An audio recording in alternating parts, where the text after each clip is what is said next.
Hi, we are Kinga and Marcin and this is our home. We've been travelling for the past 3 months in our self-converted camper van and we've come a long way from our home in Manchester.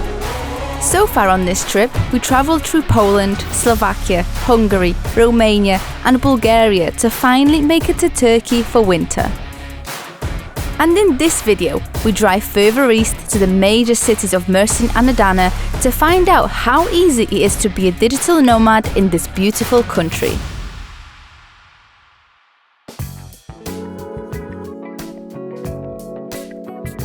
After spending a week of terrible bipolar weather on a campsite that we fell in love with, it was time to move on.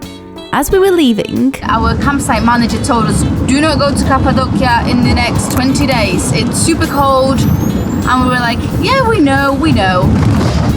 Well, we googled the weather and we need to think of a plan B on where to head next. Being flexible is definitely one of the useful skills you learn whilst travelling. In reality, we probably could have gone to Cappadocia anyway, but we decided to leave it for another time and come here instead.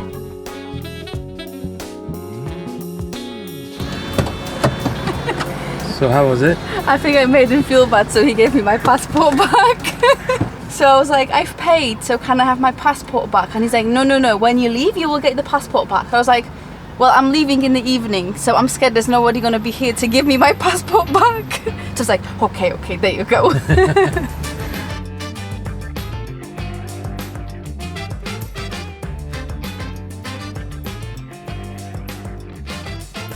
Hello, good morning and welcome to Turkey. We are at another amazing campsite. This one's a bit closer to the road so you can hear the cars. So yeah, we've been here for the past 2-3 days working on our laptops.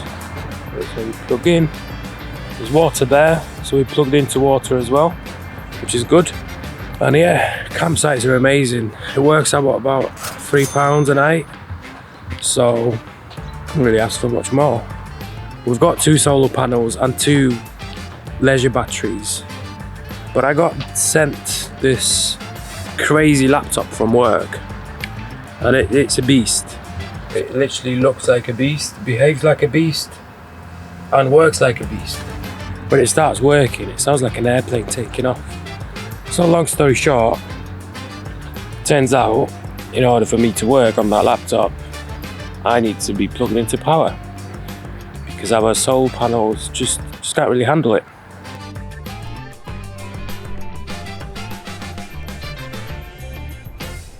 How's your morning so far?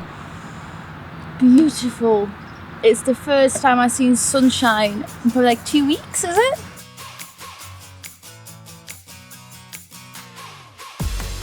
This one's for all the girls out there that are not sure about van life. I'm going to show you how easy it is to wash your hair in the van, even if you don't have a shower inside. I know some vans are quite small and you can't always have one, so voila, le sink.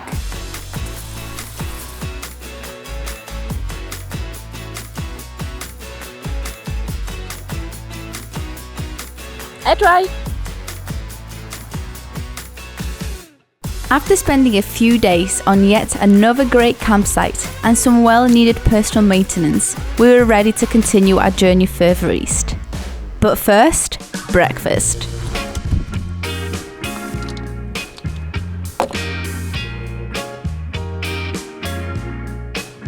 Today, the mission is to get to Mersin, so let's go.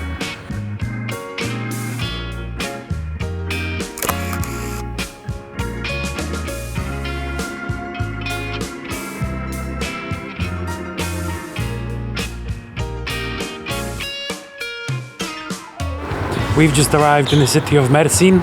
We're going to base up somewhere until the end of the day. We parked up by the marina. We got told it's free parking, but we're not allowed to stay overnight. Mersin is the major commercial city and shipping port on Turkish eastern Mediterranean coast, but for some reason it's not a major tourist destination.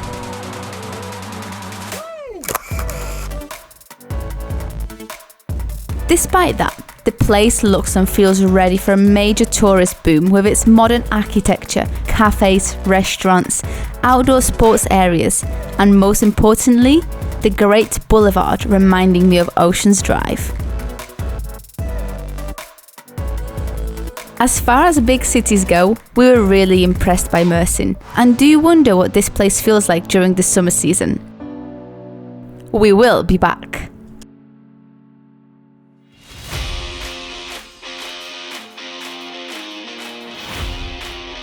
This place looks like Miami. We didn't really expect that.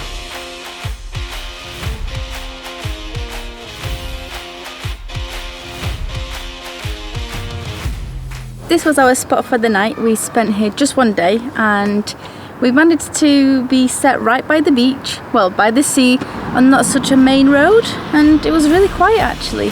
First order of business today is to find a mechanic to fix our brakes and our handbrake, and I think we've just found someone.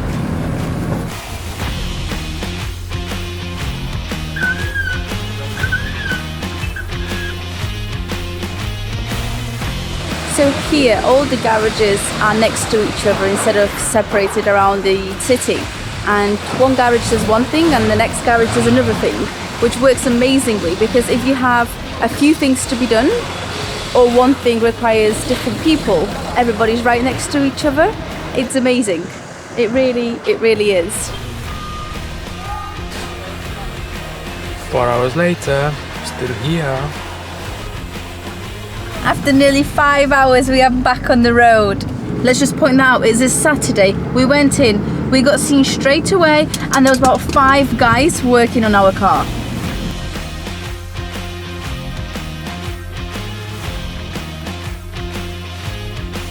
With the evening approaching and our backs aching from sitting in the van all day, we wanted to try the Turkish hammam experience. Sorry, we didn't film this bit because we're naked. We've just been for our hammam experience and oh my god, it was so good. I still have really pink eyes and my hair is just... I loved it. And so did you, I think, right? Yeah.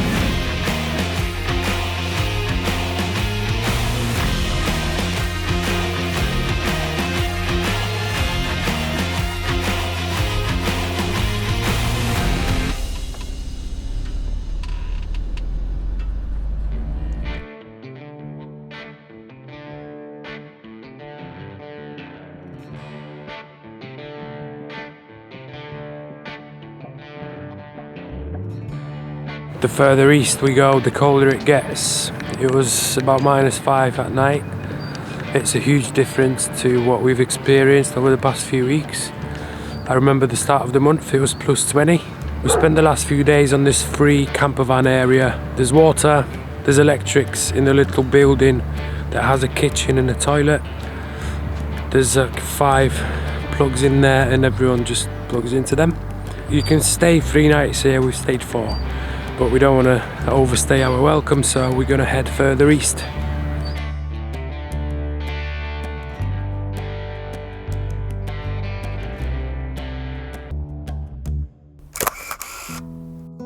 Surrounded by fertile valleys, the agricultural and industrial centre and Turkey's 4th largest city was our next stop.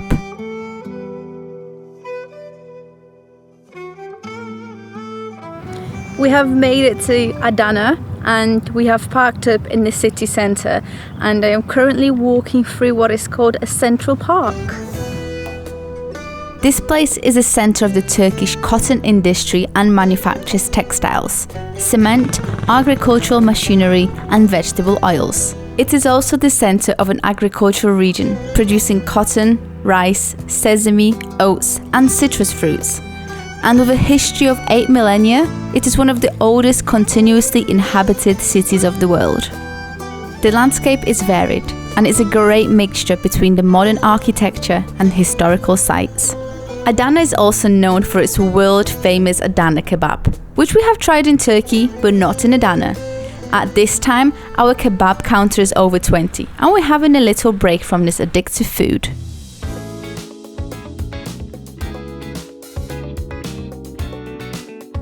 Working whilst we travel is an important factor for the sustainability of the lifestyle that we dreamed of. Not long ago, the idea of us being digital nomads seemed like a dream. But as it became reality, we want to make sure we always end up in places where we can comfortably work. We found this to be a great way of exploring new places, just like this co-working space in the city of Adana. I just came to make us some coffee, and basically the prices are 60 liras for the day for one person, which equals around £3.50. You get free coffee and free tea.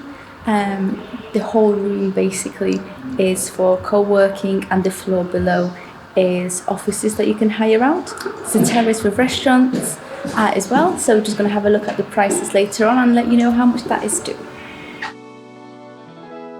When we got hungry, we went to the terrace, where you can find a bar and a tiny pizza place. Options were limited, but we did enjoy the pizza. And if you ever need a desk in Adana, we can definitely recommend this place.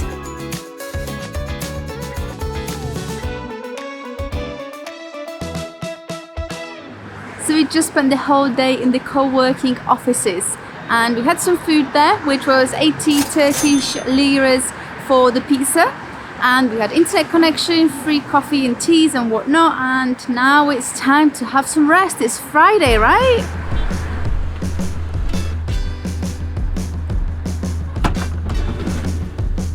A quick tip: if you want to take out cash in Turkey, go to the post office where they have the cash points. It's free, doesn't charge you any fees. So I've actually parked on the roundabout, which is a pretty normal thing to do.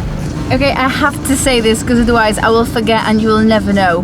When you're on the roundabout, people don't give way to you. You have to give way to others entering the roundabout, which for me is just mind-blowing. Scary as hell as well. So yes, if you are on the roundabout, you have to stop for others on the roundabout. Note that. We finally made a decision and we are heading east. Despite the snow, despite the cold weather, we're gonna try it.